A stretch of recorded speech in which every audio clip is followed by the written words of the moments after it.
Let's start at the top, Precious. I'm angry at my body because it betrayed me. It betrayed you, is that true? No, the thought that comes up is I betrayed it. How has your body betrayed you? Give me an example. Where's your proof that your body has betrayed you? I feel like it shouldn't be as large as it is for the amount of food that I eat. So my body has betrayed me? What happens when you believe that thought? In other words, how do you react when you believe that thought? Like you said earlier, really violent. And I use that as a motivator. Yeah. And I vacillate between starving it or overstuffing it. So who would you be without the thought, my body has betrayed me? When you're eating, when you're not eating? When I'm eating, I'd actually maybe be enjoying my food instead of judging. I should have put even less on my plate. When I'm not eating, I wouldn't be afraid. I wouldn't be so afraid. Yeah. So my body has betrayed me. Turn it around. I've betrayed my body. What's an example of that? I think of the days when I don't eat anything to make up for the days that I made up a story about overeating. And lately I've been having the thought about part of the tiredness is because I don't eat the right foods or enough to not be so tired. I found one. Would you like to hear it? My body betrayed me. My mind betrays me. Every time I look in the mirror and imagine that I am not beautiful. Every time I betray my body, every time I look in the mirror and say, I don't like those cheeks, I don't like those wrinkles, I don't like that chin, I don't like that hair, I don't like that stomach, I don't like those thighs. You betray your body. You hate it. Yeah. That is not love. There's nothing kind about, ooh, she's ugly, when you look in the mirror. She's horrible. Feel that. I mean, you're talking about your roommate. Yeah, no wonder why it's heavy. I mean, that's who you live with. If you had a roommate, you wouldn't talk to them that way. No matter what their body looked like. And look how you self-talk to you, the one in the mirror. So my thoughts betray my body. It's definitely true. My body shouldn't be fat. Is that true? Yeah. And is it? Yeah. So what's the reality of it? It's fat. And how do you react when you think the thought, my body shouldn't be fat, and it is? Sad, angry, depressed. And who would you be without the thought? My body is fat. Well, I'd definitely be free from this thinking, So close your eyes and imagine you with your friends. Imagine you going to work, driving your car, whatever it is, whatever your life is like. Imagine your life without the thought, I'm too fat. Wow.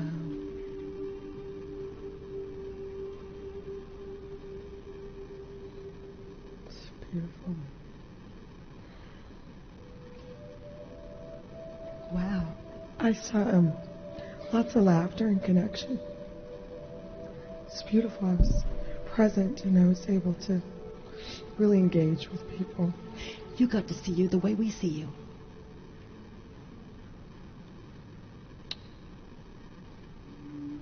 Hey, welcome home to your beautiful self. Thank you. That's how we see you. It's great freedom. So notice the difference with the thought and without the thought. with the thought. The image is being in a coffin, alive, in dirt, being shoveled down on me. Without it is sunshine and freedom and love. So is your body bringing on your misery, or your thoughts about your body bringing on your misery? Right now I really see that it's my thoughts, and I didn't believe that before. 100% of your misery is brought on by your dishonest, unconscious thinking. That's what a lie feels like.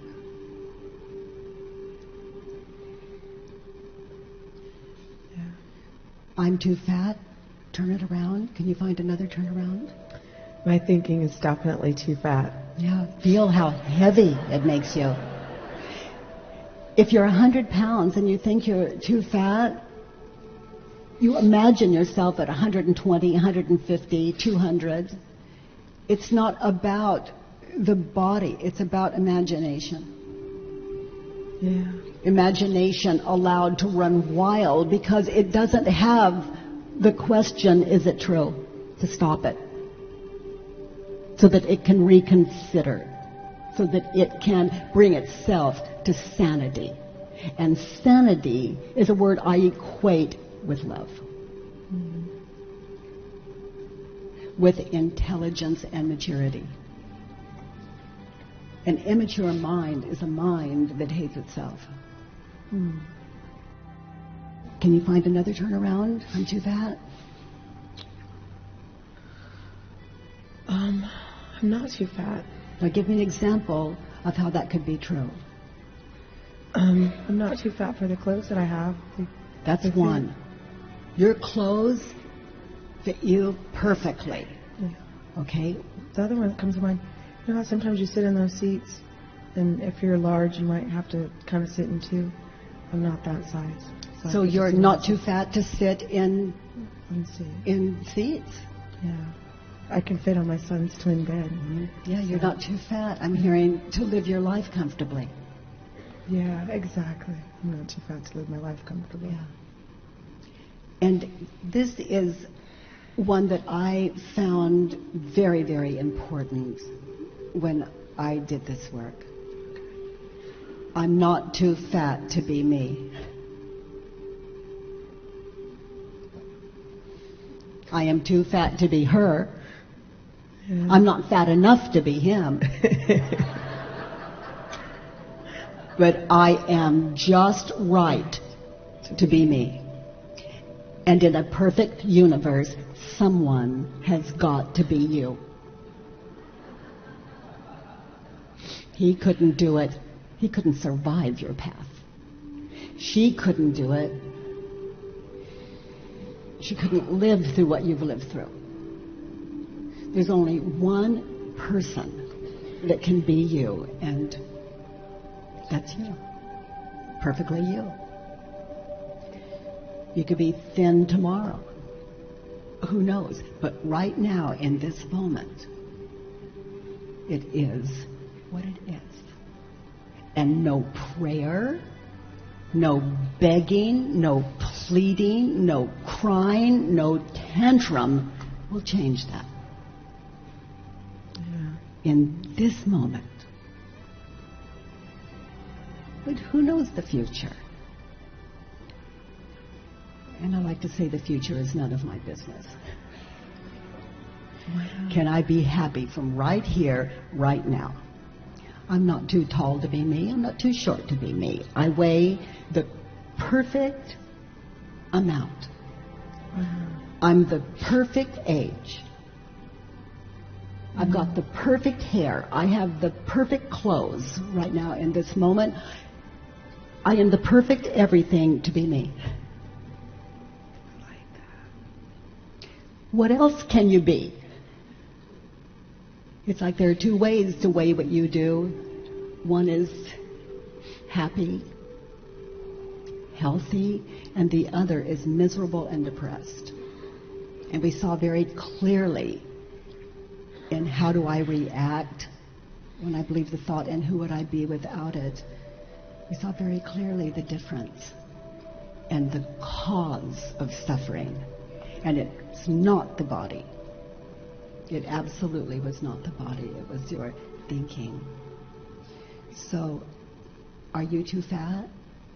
No, I'm definitely not too fat. Not possible. Your body is undesirable. Is that true? Well, I don't know, because I've been believing my thinking, so I don't know. Yeah. You know, if, let's say a man, some friend walks up to you and he is really hot. He walks up to you, hot meaning really handsome. So he walks up to you and says, "You are beautiful." You have to see him as crazy, as a liar. You have to reject him, or he's going to cost you your belief system. Yeah. So before you give up your belief system, you give him up. Immediately when he says that, you have given him up. He becomes someone not to trust. Yeah. And all he's done is simply tell you his truth. It's like, how dare he, when you really know what his truth is. Yeah. We can't believe people don't believe about us what we believe about us. That's the power of mind. And it's so disrespectful. It doesn't allow their world. It's very disrespectful. It's like they're not entitled to what they find attractive even. We know best what they're really thinking. Yeah, then I say, but you don't see me naked. So yeah, I don't even let that in. Yeah. I haven't in the past. So if you want to know if you're with someone genuine, take it off.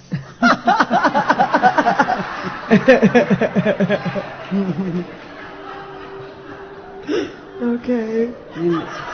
And say, this is a test. I really want to know the truth. Because I like hanging out with honest people. And if I'm going to fall in love with you, if I'm going to have sex with you, I want it to be with someone who is honest. I want an honest, straight relationship. And then let them teach you what beauty is.